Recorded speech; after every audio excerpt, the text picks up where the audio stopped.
The Void, Series 1, Episode 2. Who the Hell is Buck Rogers? Chapter 3. Dr. Akari Takuma awaited patiently at the gantry entrance, waiting for the clearance to board the now-secured satellite. Going into an unknown environment required some special precautions, such as the environment suit she now wore. It was a smart material that was able to act as an impermeable barrier between herself and the outside world, but it also afforded her the same level of movement as a normal clothing, which was exceptionally useful in these situations. The ability to move as freely as normal was crucial, as it would not impede her if her medical skills were required. The only real restriction was the helmet which, despite generations of improvements, still felt uncomfortable to wear. The helmet needed to be. So much technology was incorporated into it, the technology to filter air, the technology to recycle moisture, the technology to provide information on the inbuilt heads-up display, not to mention the transparent paneling that allowed her full visibility whilst maintaining a solid proactive shell. Functionally, it provided many roles, but it did leave it feeling a little bulky and uncomfortable. Dr. Denom Richt stood opposite her, fidgeting inside the helmet. "Every time I put these things on, I get an itch on my face. Why is that?" Denom complained. "It's probably psychological, Denom," Akari responded. "You don't like being cooped up, so you manifest an itch as a reaction." "I'm perfectly at ease with the suit," he retorted indignantly. "Really, you're twitching so much in there, I'm expecting your head to spin around," she laughed. "I've worn these suits hundreds of times, I'm used to them." "You take away the ability to touch your face, and people often find the urge to scratch an itch that wasn't there before," Akari explained. "It's a common human reaction to being confined in one of these suits." "I'm not prone to anxiety, Doctor," Denom insisted. "Just try to relax, Denom. You'll find it easier to adapt if you don't keep dwelling on it," Akari advised. "I can't say I enjoy it much myself, but it's preferable to exposing myself to whatever pathogens could be lurking on that satellite." Akari headed a small medical team, whereas Denom was heading a small scientific team, including a few engineers. They had their distinct roles to perform upon the satellite. Her team was to assess the state of the crew, whereas his team was to try and recover as much information as possible and to determine if the satellite was salvageable in any way. "Doctors, you are clear to enter the satellite." Kane's voice infiltrated their helmet's audio speakers. Denom, keen to engage his mind and avoid the incessant itch, activated the airlock. The door activated, allowing them egress. The two teams entered, the last member touching the pad to close the door.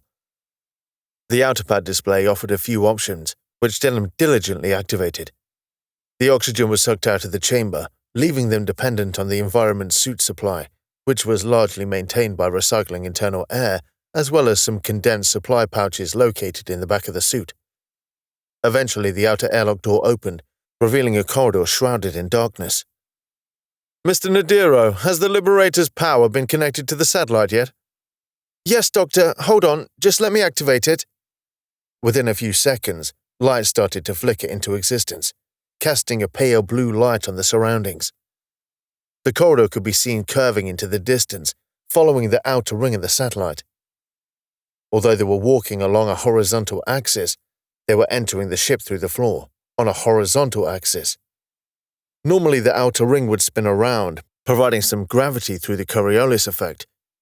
Now it was secured to the side of the Liberator. This was no longer possible.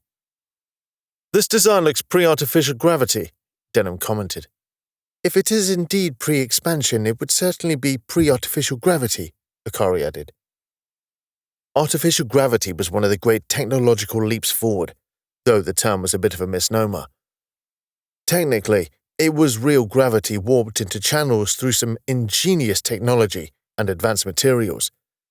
It freed ship design from the need to maintain motion around an axis, though it was a power-hungry feature. The internal structure had a functional, industrial look to it, mostly grey with splashes of colour around, which looked muted in the pale blue light. There was signage around, but it was in a language unfamiliar to them. "What language is that?" Akari asked. "I'm not certain, but it does look reminiscent of ancient English," Denom theorized. "Kane, could you upload an era-specific English into our Babel implants, please?" Of course, Doctor. It should take a few seconds to process. The Babel implant was another of the great technological leaps forward that had evolved in the time of the Great Expansion. As the distance between human colonies widened, the difference in languages became more pronounced, and so necessity spurred on the development of the Babel implant. It was a cybernetic device that connected with the human brain which acted as a secondary language processing center. It was such an effective interface that users with the implant found their brain adapted to the input and even visually lip-synced and translated written language. It couldn't learn new languages, but it did provide instant access to whatever known language was uploaded into it. With the new language uploaded into their implants, the processing began as their brains assimilated what had been uploaded. Akari stared at one of the signs and the lettering became blurred. She experienced this before, so she knew what to expect. The letters became confusing and it hurt to look at them, causing a headache. She turned away for a moment to avoid the pain and stared at Denom. That always hurts. It's confusing for the brain at first, Denom advised, but it adapts to the new information. It's like watching the words turn into spaghetti. They just turn into blocks for me, Denom explained. I wonder why it is we see different things while the brain interprets the data. Akari turned back to the sign. It now displayed something she could understand, directing her to where the command deck was. Seems to be working now. Mine's not taken just yet, Denom countered. Give me a moment. A few seconds passed as they waited. That's it, I can see it now, Denom revealed. Everyone else see Caladian now? Yes, sir. Dietrich, Eladrian, Taylor, get to engineering and see what you can do. We'll head for the stasis chambers. Do we know the population of the satellite? Akari asked Denom as they moved forwards into the corridor and towards the interior of the craft. The gravity shut off the moment they entered the satellite, no longer held to the artificial gravity aboard the Liberator. Kane hasn't been able to ascertain a full manifest yet, but he estimates a population of around 12,000. That seems small for a seed ship. Yes, it doesn't quite fit the seed ship hypothesis, does it? You'd expect a minimum of 50,000 to maintain genetic diversity. This satellite has been in space for a very long time, though. It's possible that all we're detecting are the survivors. That's a grim thought. I think it's remarkable so many have survived such an extended duration, Denom replied. You're right. Let's focus on the positives. They floated along a radial spoke towards the center section of the satellite. The radial corridor was identical to the outer ring in design, grey and functional. It was clear this satellite was not designed for aesthetic qualities in any shape or form. Terminals were positioned at periodic intervals along the corridor, all shut down to conserve power. Fine dust floated around like snow frozen in time, only to move as they passed through the cloud. A bottle containing a clear liquid slowly spun around, continuing a revolution that could have been maintained for hundreds of years, if not thousands. First time I've been on a derelict, Akari revealed. It's rather eerie. Not many are found like this, Denom explained. I've been on a few, but they've always been on ships that have had known routes, so it was just a matter of following their route until they were found.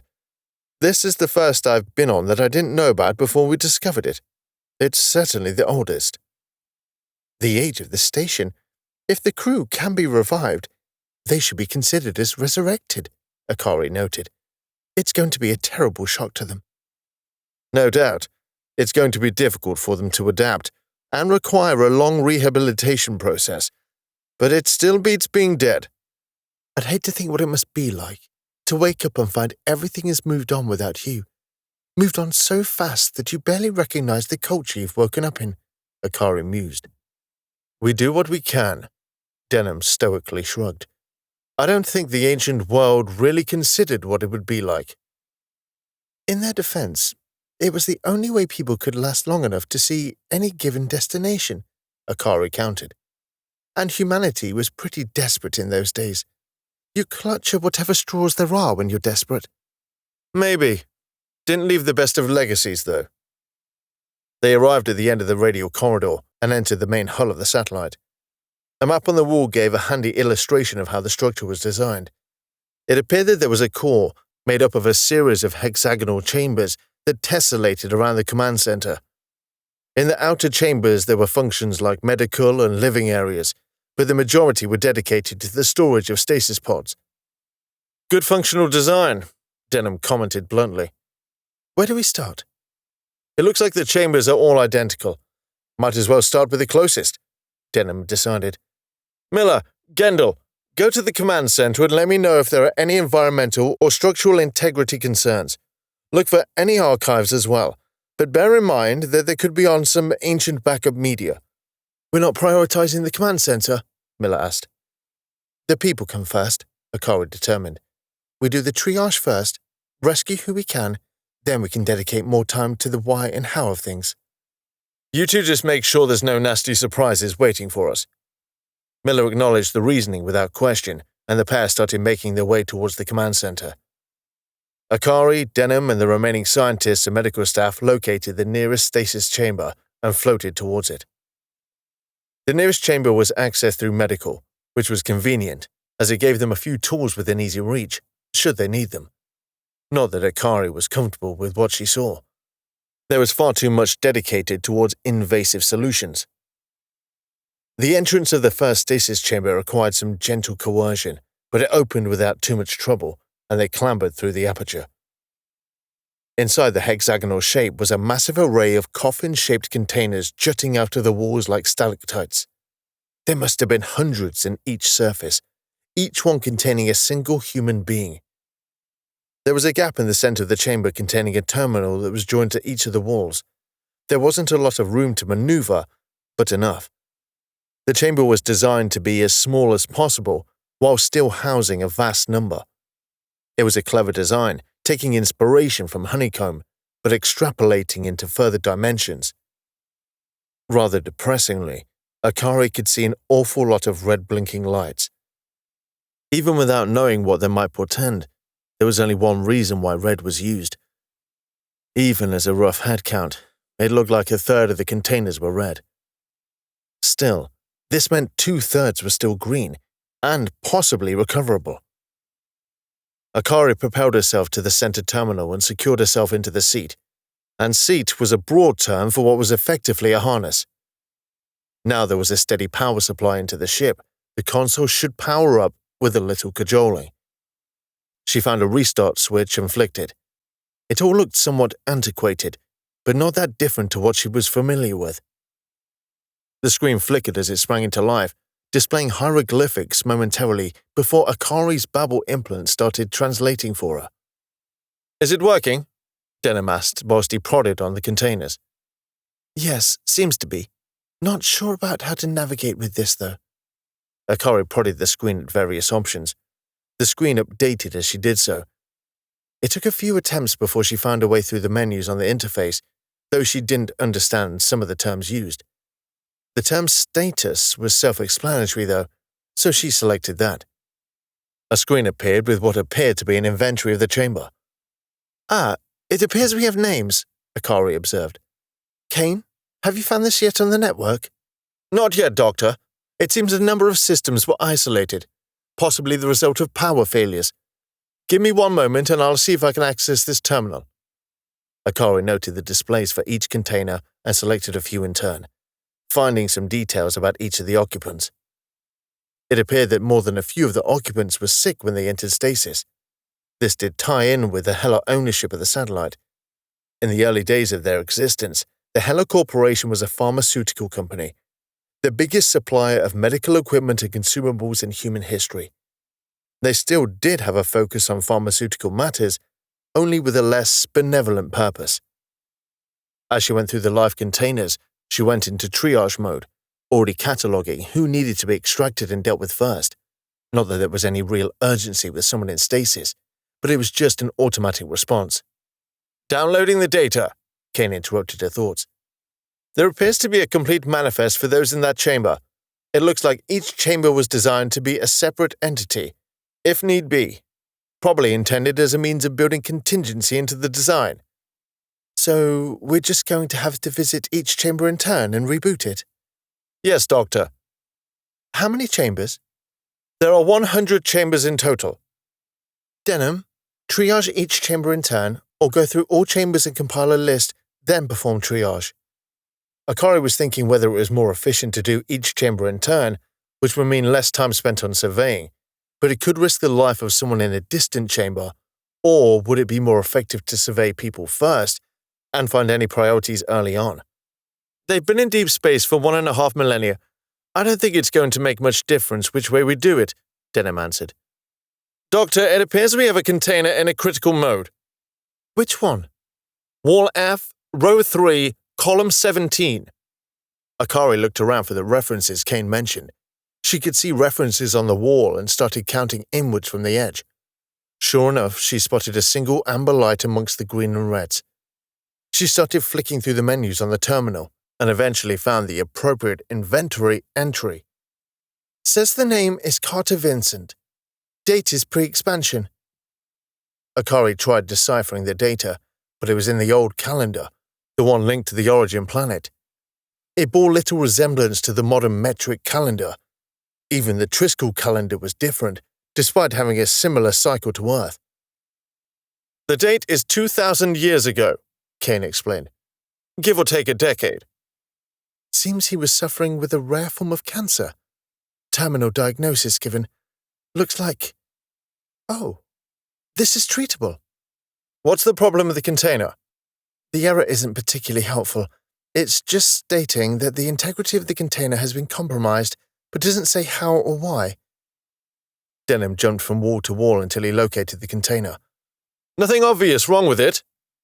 Could just be a random error, but we can't take that chance, Akari indicated. We'll have to get him aboard the Liberator, flush his system, and wake him up.